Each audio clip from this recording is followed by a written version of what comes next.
মাটি ওই কবরে যেতে হলে কেউ রবে না সাথী। কাফন আমার আপন, কবর আমার ঘাটি, ওই কবরে যেতে হলে কেউ রবে না সাথী। থাকতে হবে নিরলায়, একা একা বাসতলায়। কবি কি বলছেন? একা একা বাসতলায়, চতুর্দিকে রবে শুধু মাটি, ওই কবরে যেতে হলে কেউ রবে না সাথী। ওই কবরে যেতে হলে কেউ রবে না সাথী।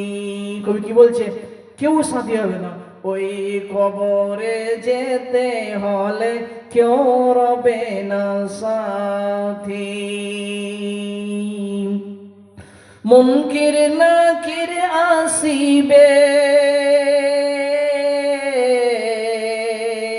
সওয়াল জবাব করিবে,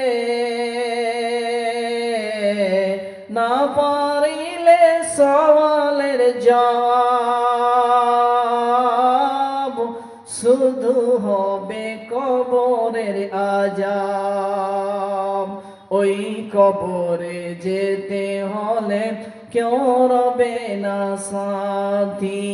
কাফন আমার আপন, কবর আমার ঘাটি, ওই কবরে যেতে হলে কেউ রবে না সাথী। 3.5 হাত হবে মাটির ঘর,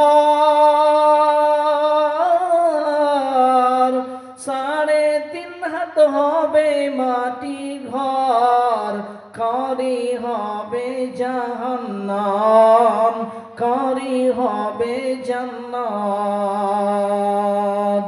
3.5 হাত হবে মাটির ঘর, কারি হবে জাহান্নাম, কারি হবে জান্নাত। ওই কবরে যেতে হলে কেউ রবে না সাথী। কাফন আমার আপন, কবর আমার ঘাটি, ওই কবরে যেতে হলে কেউ রবে না সাথী।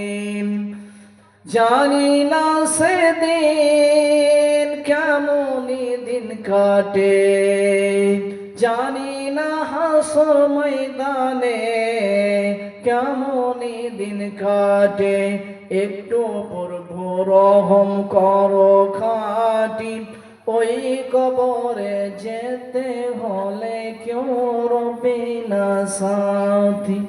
কাফন আমার আপন, কাফন আমার আপন, কবর আমার ঘাটি, ওই কবরে যেতে হলে কেউ রবে না সাথী।